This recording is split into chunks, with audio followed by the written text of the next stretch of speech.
Hello students, company law, management of companies. In today's class, we will be discussing about director, qualifications, disqualifications, appointment of directors, removal of directors of company, duties and liabilities of directors. Directors, qualification, disqualification. First, let us define director. A director is a person who is appointed to perform the duties and functions of a company in accordance with the provisions of the Companies Act 2013. In simple words, the person who regulates the direction, conduct, management of the company affairs is called as a director.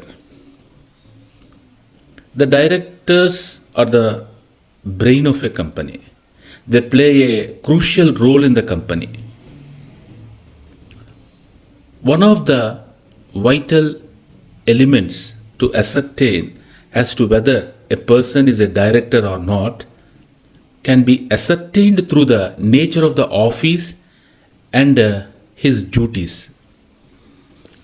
The board of directors acts according to the directions or the instructions which are given by the directors.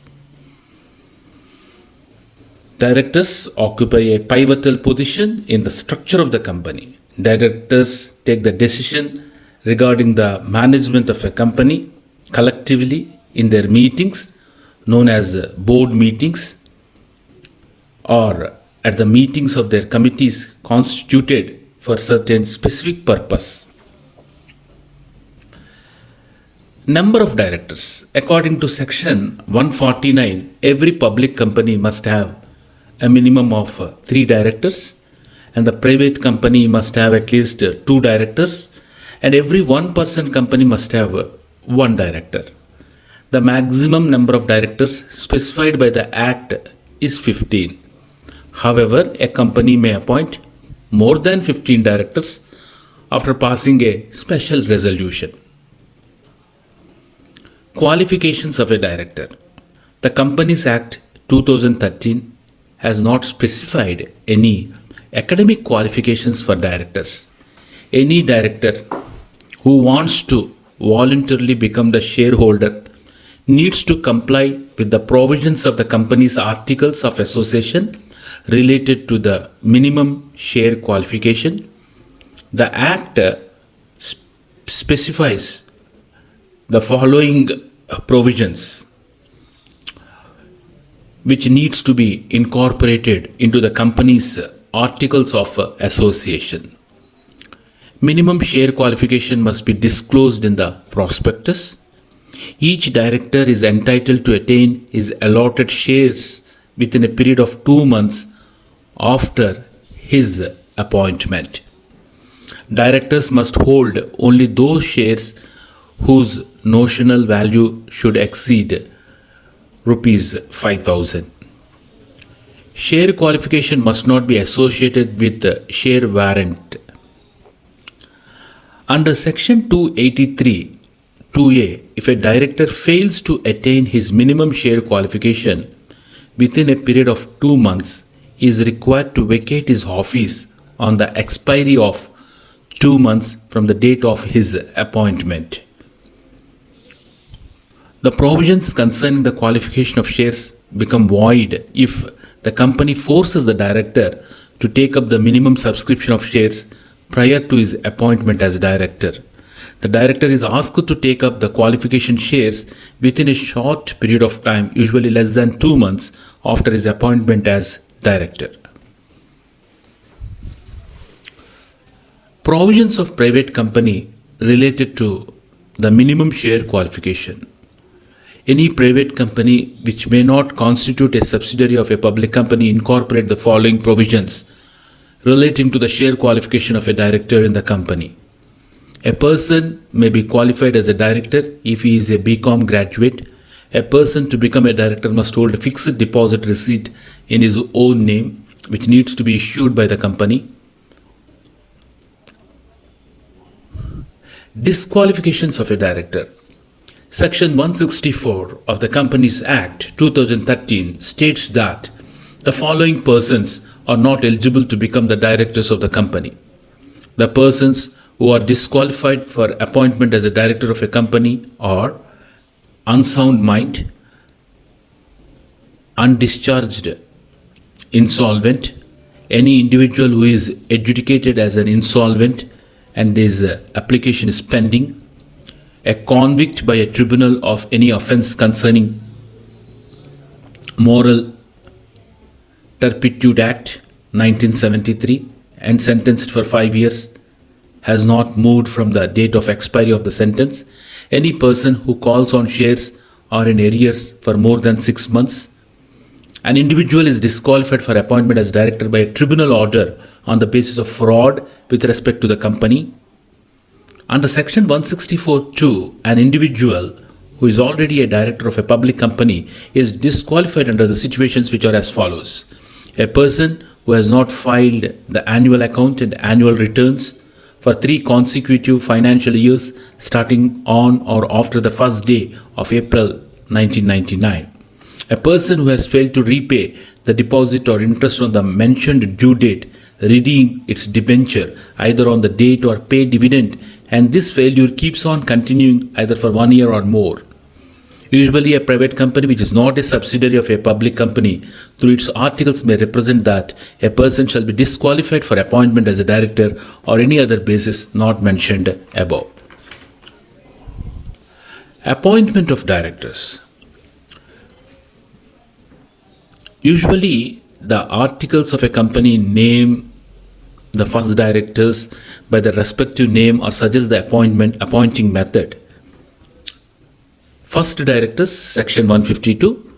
In case if the first directors are not mentioned in the articles, then the number of directors and their names must be ascertained in writing by the subscribers to the memorandum or a majority of them. The subscribers to the memorandum are considered as directors of the company in case if the first directors are not appointed in the above specified way. Appointment of directors by the company. Usually during annual general meeting, directors should be appointed by the shareholders.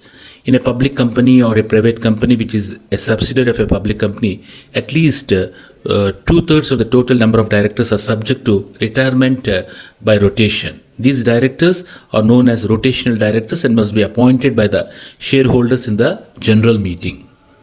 Appointment of directors. The directors of a company can appoint directors as follows: as additional directors, section 161. Section 161(1). The board of directors can appoint additional directors. If provisions are there in the articles, these additional directors shall hold office up to the date of the next annual general meeting. The number of directors and the additional directors should not be more than the limit or number which is fixed by the board. In casual vacancy, any vacancy which takes place due to the death, resignation, disqualification or failure of an elected director to hold the office for any reason other than the retirement by rotation is called as casual vacancy. The public company or a private company which is a subsidiary of a public company in which the office of any director appointment is being vacated before his actual term, then this vacancy can be filled up by the board of directors at a meeting of the board. Alternate director. The board can appoint the alternate director if it is given power by the articles of the company. The person in whose place the alternate director is being appointed should be absent for a period of more than 3 months. Appointment of directors by third parties, section 152. Under few situations, articles grants or vests power to debenture holders or other creditor who usually provides loans to the company to appoint their nominees to the board. The number of appointed directors must not be more than 1/3 of the total number of directors and they cannot retire by rotation. Appointment by proportional representation, section 163. The directors of a company are appointed by the majority shareholders with 51% or more votes. They may elect all directors. The articles, as per principle of proportional representation, may all allow the appointment of not less than two-thirds of the total number of directors of a public company or of a private company which is a subsidiary of a public company. A single transferable vote or a system of cumulative voting may contribute proportional representation. Such appointments shall be conducted once in 3 years, and interim casual vacancies shall be filled as per the provisions of articles. The substantial minority as high as 49% has no representation on the board. Appointment of directors by the central government.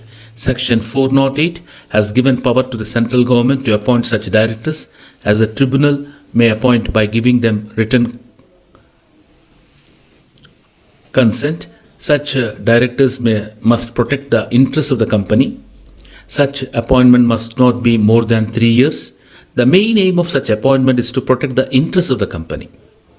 A director appointed by the central government is not liable to hold any qualification shares, and even his period of office is not responsible to be terminated due to retirement by rotation. Such director appointed by central government may be removed from his office and another person may be appointed. Now let us discuss about the removal of directors of company. Removal of directors. Removal by shareholders, section 169. Removal by tribunal, section 242. Removal by shareholders. According to the section 169 of Indian Companies Act 2013, the shareholders are given the power to remove any director of the company by just passing an ordinary resolution by sending a special notice to the company regarding the proposal for removal of a director. This notice must be sent 14 days before the annual general meeting. After receiving the notice, the copy of the proposed resolution must be sent to all the members and concerned director of the company. Removal by tribunal. Under section 242, the tribunal may terminate or set aside or modify any agreement between the company and the managing director or any other manager. The director who is removed by the tribunal cannot claim or sue for compensation against such a termination, and also he cannot work for the company in any managerial capacity for a period of 5 years. Reasons for removal. Under section 102, explanatory statement, it is not necessary to provide reasons in respect of the resolution for removal of directors, as the company is in pursuance of a special notice received by Act as per the resolution. A special notice is required for any resolution to remove a director or to appoint someone in his place. The company will send a copy immediately to the concerned director with respect to such notice. Under section 169(5), 6 and 7, soon after the removal of director, the vacancy or the empty seat of the director might be filled up in the same meeting itself on a condition that special notice is being given. If in case the vacancy has not been filled in such a meeting, then the board of directors of the company might fill it as a casual vacancy on a condition that the removed director is not being appointed. The director who has been removed by the shareholders can claim for compensation under section 169(8) against his premature termination. Duties and liabilities of directors. As per the Companies Act 2013, the duties of directors may be broadly categorized into two, general and special. General duties: to act as per the Articles of Association of the company. According to section 166, 1. It is the duty of company director to act as per the Articles of the company. Articles of Association of the company will be abide by the rules of Companies Act 2013. To act honestly, to promote objects of the company. According to section 166, 2, to promote the objectives of the company, it is the duty of directors to act honestly, to carry out duties carefully and with diligence. According to section 166(3), all the duties of the directors must be carried out carefully with reasonable skills and diligence. Make sure that his interest is not conflicting with company's interest.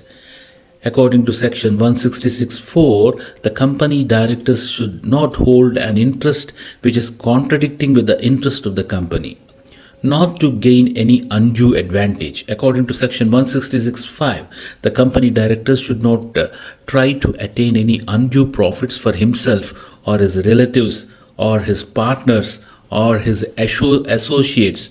A director found doing so will be liable to compensate the company. Not to assign office. According to section 166(6), the company directors are not supposed to assign their office. Such assignments are considered as void as per the Act. Special duties. To make sure that true and complete disclosure is made in prospectus, as per section 26, it is the duty of directors to make sure that true and complete disclosure is made in the prospectus as prescribed by the Act. To make declaration in the prospectus. One of the special duties of directors is that they have to make a declaration in the prospectus stating that they are complied with the rules and regulations of the Companies Act 2013. To sign the prospectus of the company. As per section 26, company directors need to sign the prospectus before submitting it in the registration office. To submit prospectus to registrar before issue to the public. It is the duty of directors to make sure that the prospectus is submitted to the registrar before it is issued to the public. To deposit application money in a scheduled bank. As per section 443, it is the responsibility of directors to deposit application money in a scheduled bank and use such money for the purpose prescribed in the Act. To file return of allotment of securities. It is the duty of directors to file return of allotment of securities in accordance with the procedures specified in the Act. To issue share certificate. As per section 56, it is the duty of directors to issue share certificates to the allottees before 2 months from the date on which allotment is made. To sign and file annual returns. As per section 92, the annual returns of the company must be signed and filed by the director to the registrar.